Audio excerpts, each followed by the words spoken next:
ओम नमः शिवाय। स्वागत है आप सभी का पुनः एक बार आपके इस प्रिय चैनल पर। आशा है आप सभी लोग स्वस्थ और आनंद होंगे। पुनः उपस्थित हूँ आपकी सेवा में एक बहुत ही प्रेरणादायक कहानी के साथ। ये कहानी है गौ माता की। गाय के लिए लिखा है कि तिलम न धान्यम पशवो न गावः। तिल को अनाज नहीं कहा जा सकता है और गाय को पशु नहीं कहा जा सकता है। गौ को माता का स्थान प्राप्त है। गौ माता के शरीर में 33 कोटि देवताओं का वास होता है। गाय माता के चरणों की रज मस्तक लगाने से जन्म जन्मांतर के पाप नष्ट हो जाते हैं। गौ माता का गोमूत्र, दूध, दही, घी, गोबर सब कुछ पूज्य है। जिस घर में गौ माता रहती है, जहां गाय की सेवा की जाती है, उस घर का दुख, दरिद्रता, संकट, बीमारी सब कुछ दूर होते हैं। अगर कोई श्रद्धा से गौ माता की सेवा करता है तो गौ माता के आशीर्वाद से उसकी सारी बाधाएं, सारे संकट निश्चित दूर होते हैं। गौ की चर्चा भी अगर घर में आप अपने बच्चों के साथ में करते हैं, गौ माता की कहानियां सुनाते हैं, सुनते हैं, तो उससे भी पाप ताप नष्ट होते हैं। तो आज ऐसी ही गौ माता की अत्यंत प्रेरणादायक कहानी है। गांव में एक किसान था। उसके पास सुंदर एक गौ थी, श्यामा गाय थी। वो किसान श्रद्धा भाव से गाय की सेवा करता।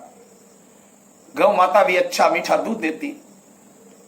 गौ की सेवा करने वाला वो किसान परम विष्णु भक्त था।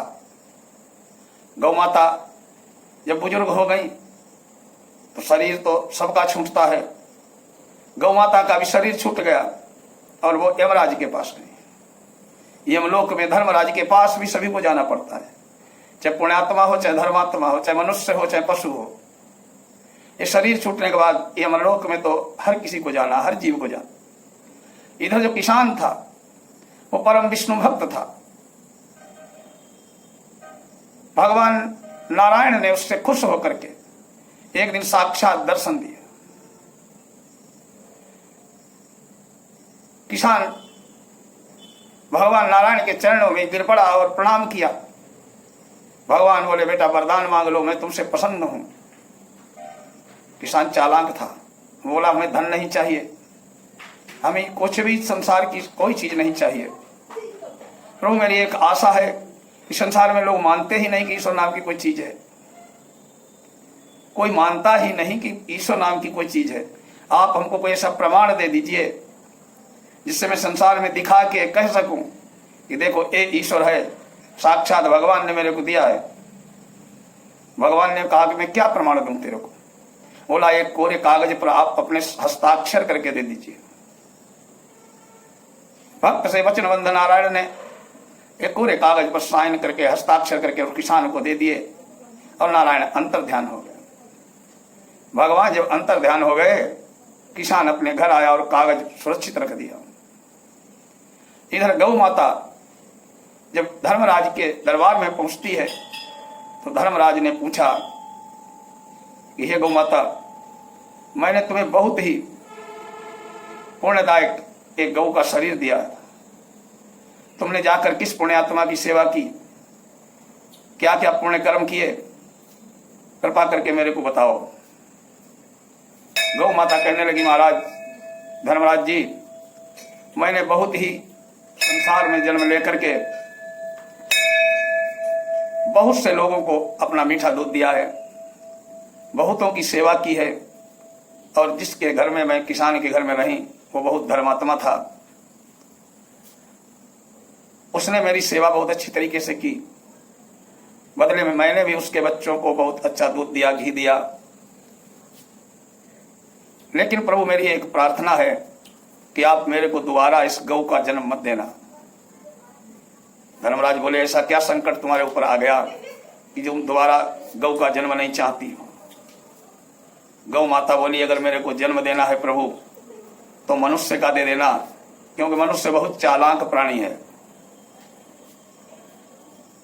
मेरे को एक संकट हुआ प्रभु कि जब तक गौ का दूध देती है, गौ की लोग सेवा करते हैं, दूध जब नहीं देती है तो मरने के लिए बाहर छोड़ देते हैं, दूध नहीं देती डंडे से मारते हैं, नाना प्रकार के कष्ट देते हैं।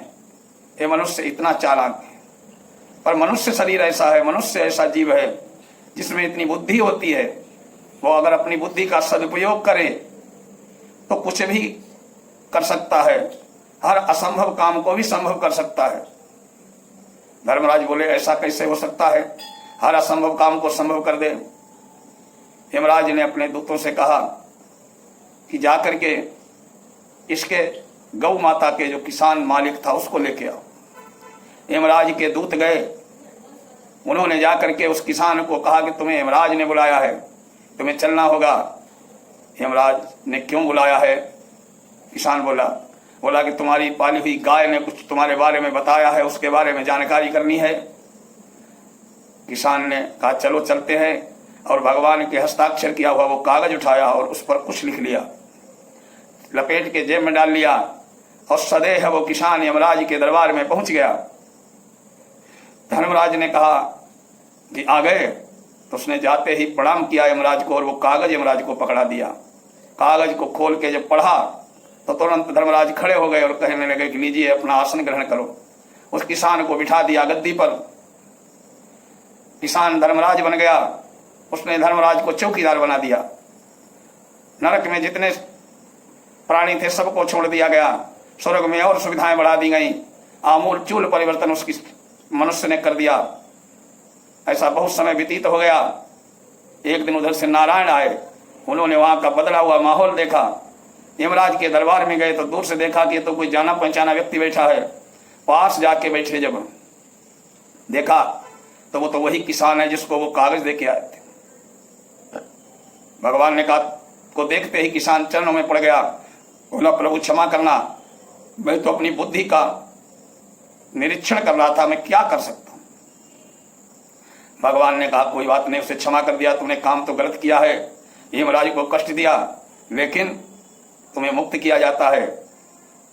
गौ माता ने सही कहा था कि मनुष्य में इतनी बुद्धि होती है, अगर उसका सदुपयोग करके कुछ भी कर सकता है।